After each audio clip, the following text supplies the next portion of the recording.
Digital Marketing Radio, episode 137. How to grow your business by being a guest on other people's platforms. DigitalMarketingRadio.com. Today's episode is brought to you by Aweber. Build your email list, engage your subscribers, do email the right way. I've arranged a special deal for all Digital Marketing Radio listeners, and that's a 60-day free trial with the email marketing software provider I use, Aweber. Lock in your 60-day free trial, plus view a video that I've recorded on the 3 reasons why I use their service at aweber.com/DMR. So just go to aweber.com/DMR to get started today. The big interview with David Bain. I'm David Bain, and this is Digital Marketing Radio, weekly interviews with online marketing gurus. Catch up with all the previous episodes at digitalmarketingradio.com. Now, today I'm joined by someone who walked away from her global marketing strategy role at Microsoft in 2012 to help entrepreneurs and small business owners tame their marketing monsters and design results-based strategies that actually work. Welcome to DMR, Michelle Evans. Thank you so much for having me, David. Thank you for coming along here, and I'm glad we could get all our technical challenges resolved just before we started. So it's great to have you on board. Thanks for joining us, Michelle. Absolutely. Well, you can find Michelle over at michellelevans.com. So, Michelle, no regrets about walking away from Microsoft? No, before I left my job, I actually had been thinking about being an entrepreneur for years, but I had these golden handcuffs on that made it difficult. So it took like that last straw to get me to just say, you know what, I need to just go do what I really want to do and stop staying here. And that was to work with, was it smaller businesses rather than actually big conglomerates? Yeah. So Microsoft was my last corporate job, but before that, I worked at a .com and I worked in banking prior to that. And I just wanted to get back to that more grassroots effort. I really think that marketing today is incredible for people who are either solopreneurs or small businesses or people who want to lead with themselves, because there's tools like what we're on right now where you can literally get your message out to hundreds or thousands of people quickly and easily and for free. You don't need these huge budgets that you needed just even a couple years ago, honestly. It's incredible, and it's a little bit frightening at the same time, I suppose, as well. Well, one of the marketing methods that you're finding to be particularly successful at the moment is what you call guesting. So What do you mean by that? Well, guesting is a full-on made-up word. You got to love marketing where you can do that. But for me, it's really being a guest on other people's platforms. So that's like what we're doing now. You have a great audience, and so I get to come and share and be a guest. It could be guest speaking, it could be guest blogging. There's a lot of things that you can do to get in front of other people. But when I first started, the only thing I really heard very much about was guest blogging. And so I like to get the word out that there's more than one way to be a guest, and there's more than one way to get your message out there. So what type of guesting is working particularly well at the moment? I mean, obviously, we're recording a podcast at the moment. Is that the most effective form of guesting at the moment? That's a good question. It kind of depends on who the person is. So for me, I love guest podcasting. It's fun to show up and to talk with somebody and to share, some tips and inside tricks, but some people aren't as comfortable with this. So maybe guest blogging would be better, where they can think about what their message is and write it out.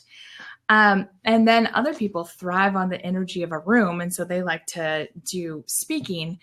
And I like speaking too, but guest podcasting, they're happening all the time. I mean, people like you are doing hundreds of episodes, month in and month out, they're going on. And so it's easy to find places where you can get out there and share your message.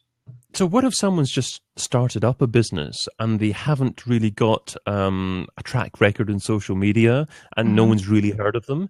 Is it reasonable to expect someone to have them on as a guest, or do they have to actually build their profile first of all before trying to do that? I would say that you probably wouldn't want to shoot for the biggest shows, but there are, people who are just getting their podcast going too. And if you are just getting into your business, I would imagine that you're bringing some expertise with you, that you wouldn't just, pick something that you didn't know anything about to start a business on. So I would take that prior experience and parlay it into, this is how I can really help your audience, and the specific tips that I can bring to the table that can help them grow as well. Okay, I'd be interested in actually hearing about your approach in terms of actually how you reach out to people, what kind of things you say. So maybe starting with a blog, first of all, what would be the best way of actually giving yourself the best opportunity to actually get that guest posting opportunity? For a guest blog, it depends on the blog. I've gotten a number of my clients onto the Huffington Post, and I decided to just go ahead and try for myself as well, because some people were getting good results and some weren't.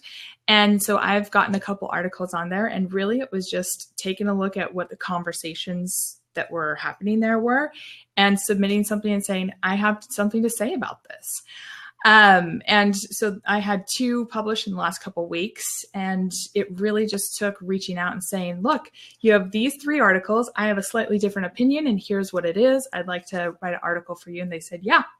Wonderful. Yeah. And I've had a number of those happen where either I'm commenting on people's blog posts and saying, hey, have you ever thought about it like this? So it's really being okay with making your voice heard and being slightly different than what the conversations are, where you're not just agreeing with what everybody else is saying. And the Huffington Post is obviously quite a recognizable brand. Did you find that you got a noticeable spike in traffic actually after getting that article published? That's why I wanted to do it for myself, because I had some clients who've had big jumps, and I've had some clients where it's total crickets. You wouldn't have even known they had a guest blog post. And I wanted to see what was the difference there. And so I did 2 different articles, one with a call to action to my private Facebook group that's free, and one with a call to action to my opt-in.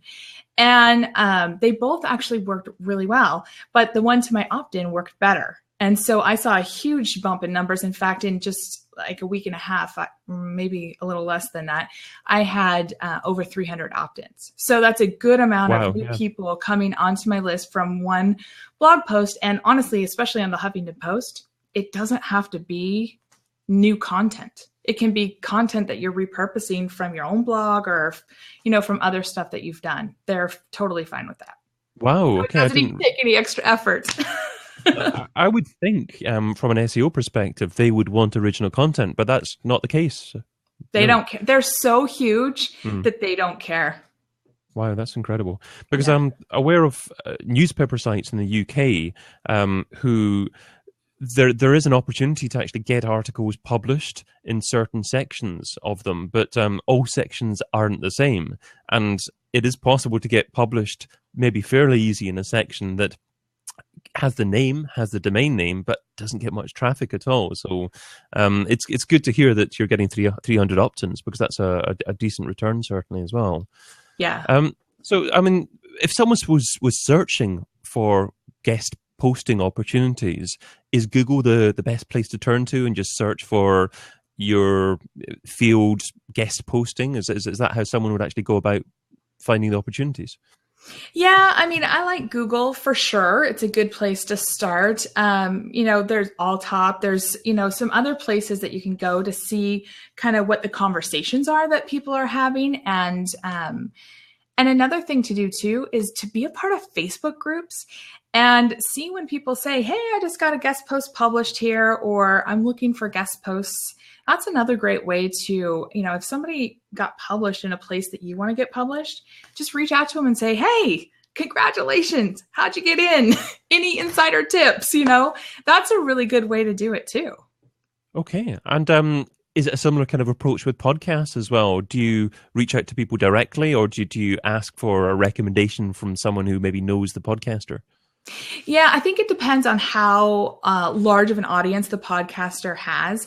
So I had my own podcast for about 18 months or so. And so I was a part of a lot of communities and got to see kind of the behind the scenes conversations. I had people pitch to me to be on my podcast, so I was a lot more comfortable and familiar in that space.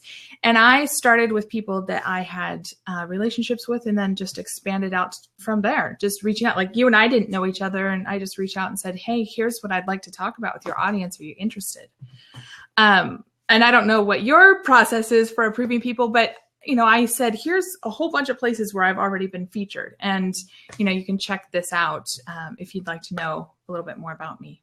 Yes, I mean, that certainly helps. I like hearing someone's voice beforehand as well, to hear that they have actually been on other shows previously, and that they've suggested a topic that is relevant to the audience, and that they've perhaps listened to the show beforehand as well. Oh, for sure. Yeah. You get people that reach out to you. I mean, to begin with, obviously I had to do a lot of outreach in terms of actually trying to get guests for the show. But I have found that recently I've had quite a few people approaching me, and I'm almost at the stage where I've got to think, okay, I've got to make sure that I don't have people on here who just want to promote something rather than actually share something of value to my audience. I mean, have you got any suggestions and how I deal with that, and how I actually whittle through people to make sure that I get the valuable people on there? Well, I think that what you said about listening to the show before you pitch, I mean, you don't have to listen to 25 shows before you pitch, but you need to get a feel for, do I think that I could actually have a good conversation with this podcast host? Do I think that I have something relevant to offer? Now, when people were pitching me and it was obvious that they hadn't listened to the show, I just say, thanks for your pitch. I'm not accepting people right now. Yeah. Because honestly, if you don't take the time to know what the show's about and what the audience is looking for, then I don't want to have you on, because you're going to not be relevant. And like you, I had people come on that simply wanted to pitch. I remember one person in particular, and I wasn't as brave as you doing live casting while I was recording. I never released the episode because she just wouldn't get off her pitching platform. And I was like, look, this is not a free advertisement for you. You need to offer something that's valuable.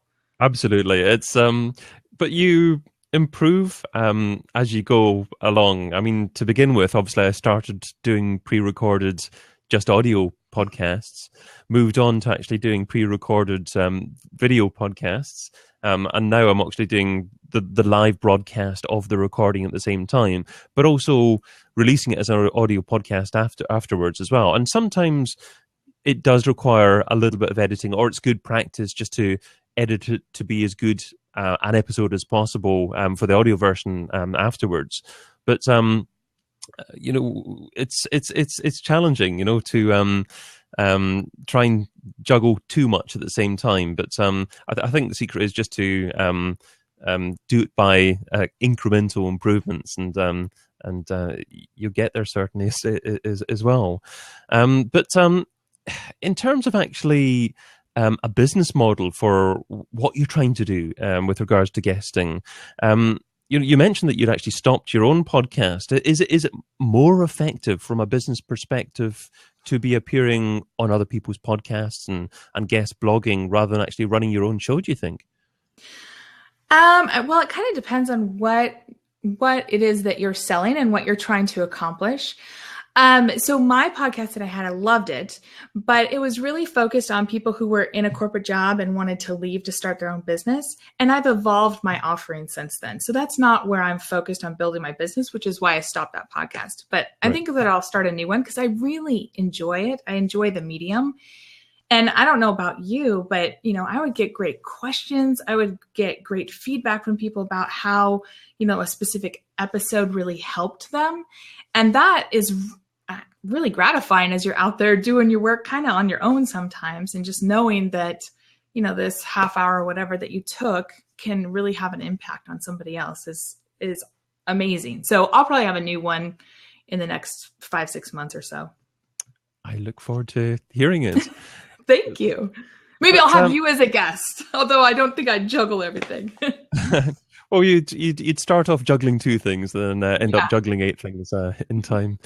The lovely thing about recording it live, of course, is you can get live questions as well. And that Jacob Aaron says Google changed their algorithm. Duplicate content's not necessarily bad. That obviously related to our conversation about the Huffington Post, and that's certainly a good thing as long as it's all about, or it's moving towards user experience now, SEO. And if you can create great user experience on your site, then if you're publishing content that is of value and relevant to the user, then the fact that it's been published elsewhere needn't necessarily detract from SEO score, I suppose. You're not going to be publishing all repeat content on the Huffington Post. So if some of it is, then I guess it shouldn't theoretically be a problem.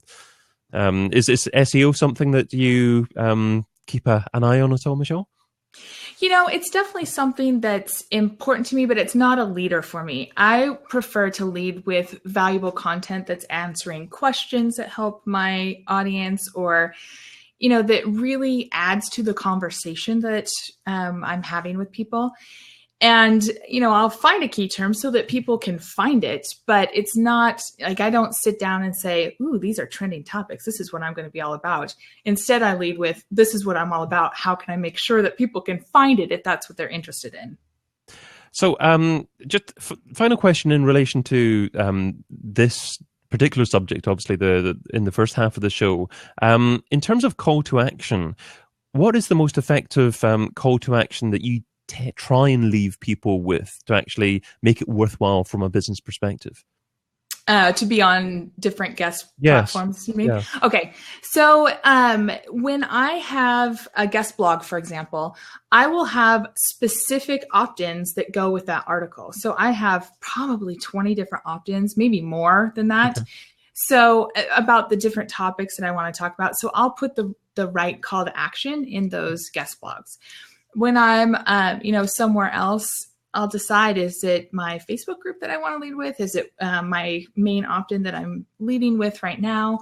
Which place is it that I want people to go? And a lot of times, just after being on a podcast, I'll just see a huge spike in my homepage traffic. And then people can decide where they want to take it with me. That's a nice thought, actually. The fact that you don't have to be very, very strong and definitive with what you want people to do. If you are there providing great value content, people are naturally going to navigate to you anyway.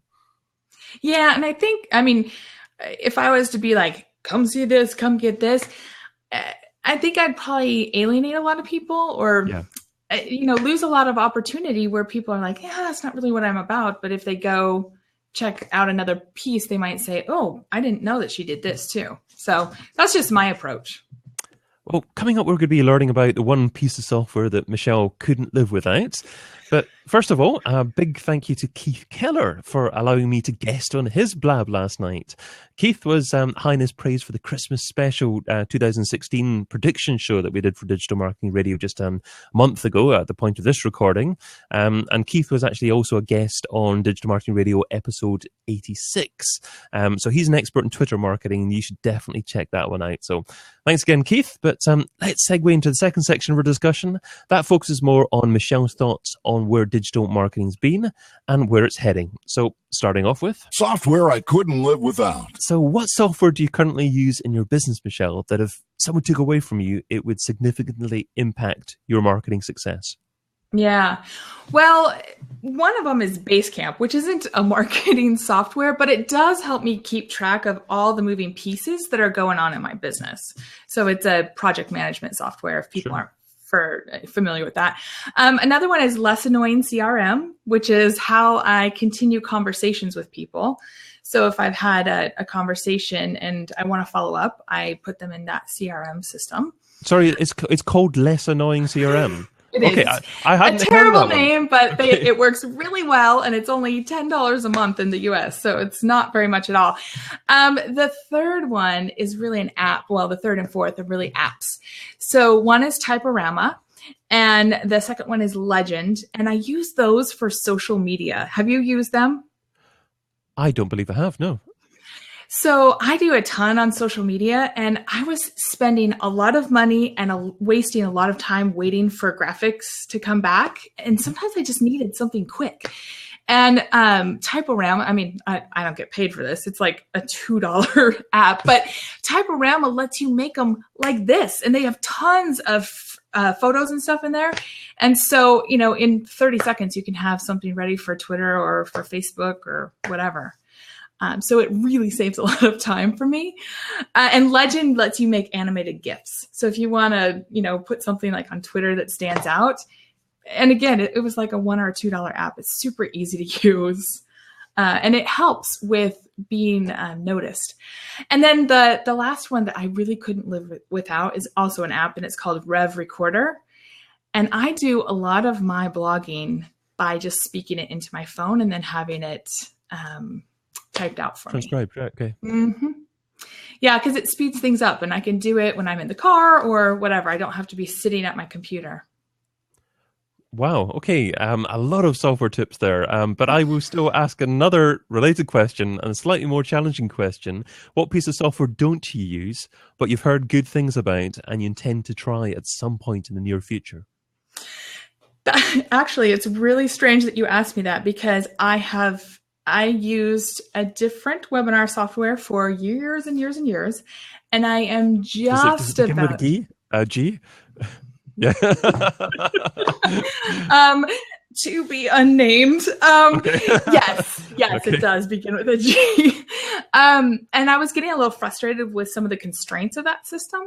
And so I am going to be trying a new service. And I've checked out a couple, and I'm hopeful that Webinar Jam is going to be my new BFF. But we'll see. I've heard good things and bad things. Have you actually made the decision and purchased it? I have. Yeah. Okay, interesting. So I haven't used it yet. I'm probably going to be doing my first one in the next week or two. And I'm fingers crossed, hoping it works well. Do you use it? I actually use a piece of software called Easy Webinar. Oh, okay. And that's one of the competitors to Webinar Jam.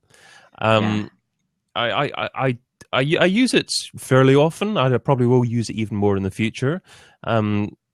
The thing is, obviously I'm recording this podcast on Blab now. For about 20 episodes or so, I was recording it on Google Hangouts, and Google Hangouts powers these sorts of software as well, and you can use that to embed within Webinar Jam or Easy Webinar.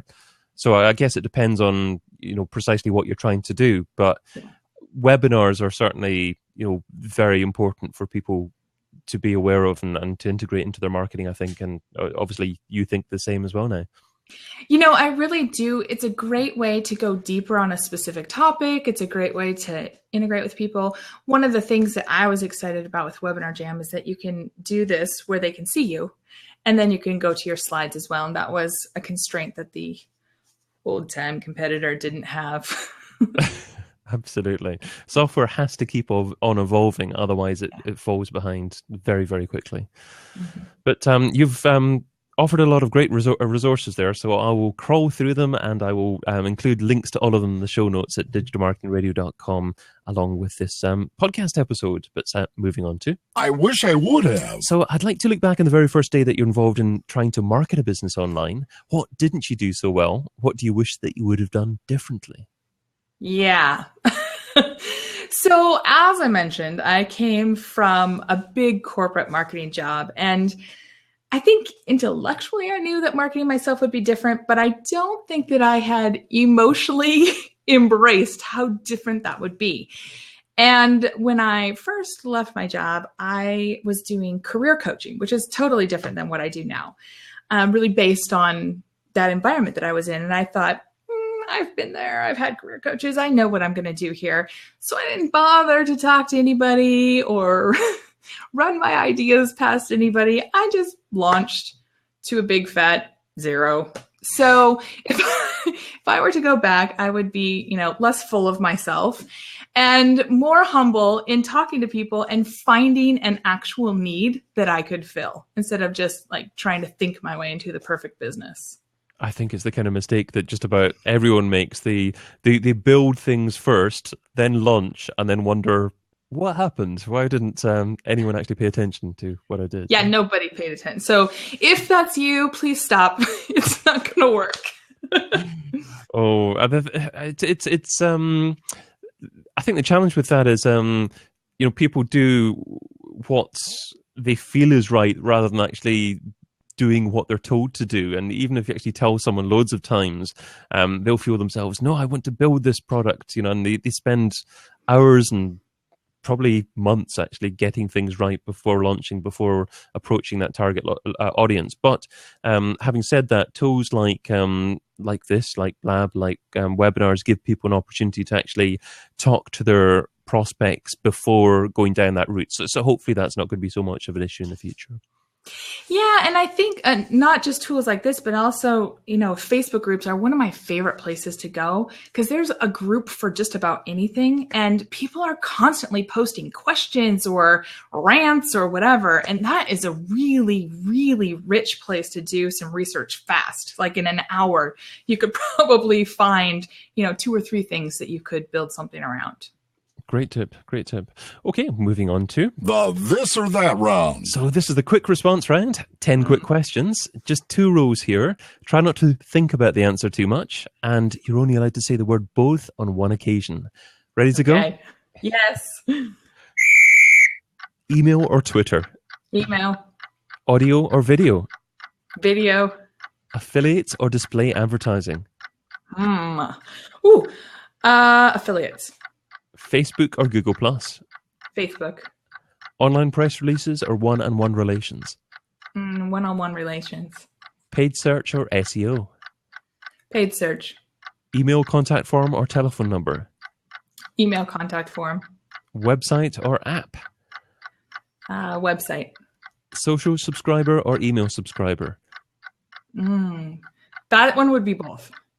And local marketing or global marketing? Global.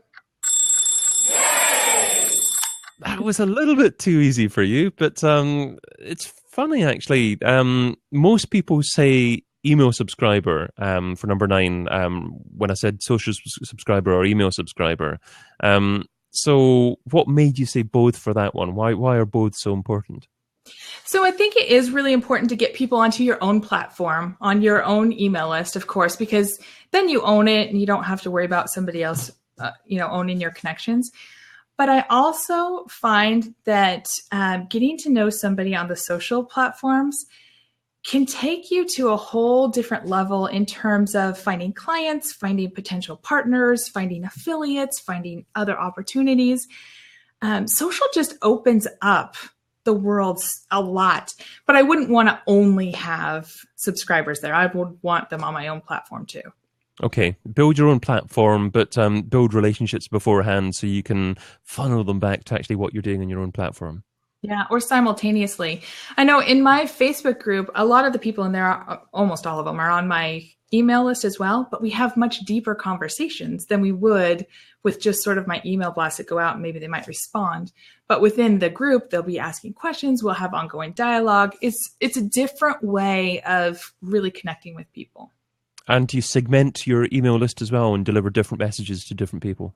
Yes, for the most part. I mean, sometimes I have kind of a broad announcement kind of email that I do, but yes, I do segment based on interactions and, just all that kind of stuff, where they came from. The $10,000 question. Sorry, my finger slipped a little bit That's there. okay. I thought you were just about finished there. This is where I edit the slight bit out of the audio podcast replay, but keep it in for the live or for the video, obviously, for a bonus little feature. If I was to give you $10,000 and you had to spend it over the next few days on a single thing to grow your business, what would you spend it on and how would you measure success? I would get a kick-ass copywriter. And I would measure success by going through and working on a couple of things on my website that I know needs some more love, and a new autoresponder series that I know a good copywriter would help me kill. Wow. And would that copywriter be based with you in your office, or would you actually outsource? No. You would outsource. I can work as long as they can speak and read and write English. I do not care where they are. So writing's not your first love. I can absolutely do writing for you. For me, and I know a lot of people come up with this, but for me, I sit down and it's like, I don't know, just all sorts of weird stories about myself. And so sometimes I find it hard to write as effectively as I know that I could because I don't have good perspective on myself. I can write if I have to write, but I don't absolutely love it. And I love podcasting, so that's my main method of producing content. As long as if you actually choose one way and be consistent at it, I guess that's okay, isn't it? Yes, absolutely. And make sure that it's my voice. Like I would want a good copywriter who could match my voice and not, make me sound like somebody else. My number one takeaway. Well, Michelle, you've offered a lot of great advice in our conversation, but what's the number one takeaway? What's the single most important step that our listeners need to take away and implement in their businesses? Yeah, I think the number one step is to figure out what guesting platform is the right one for you and start making those connections and getting those opportunities to get out and connect with the host, with the audience, and really sharing what you have to share in your message. And not have any end in mind at all. Just make those connections for the sake of building relationships. And, something might happen because of it in the future, but it's not necessarily a short-term game you're looking for. That's right. That's right. Be in it for the long term. Wonderful. That takes us to the end of our discussion today. So thank you so much for your time and your advice. What's the best way for our audience to find out more about you and what you do? My digital home is michellelevans.com. That's really the best way. I also have a Facebook group, like I told you, totally free.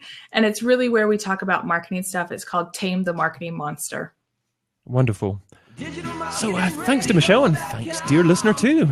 If you enjoyed what Michelle shared today, here's how you can help. Go to your friend's iPhone, go to the podcast app, and search for Digital Marketing Radio. Click on the show and hit the subscribe button and make them listen too.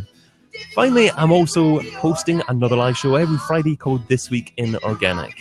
Head over to thisweekinorganic.com to find out more about that. But that's all for now. Until we meet again, adios, and thank you again for joining me, Michelle. Great episode. Thanks.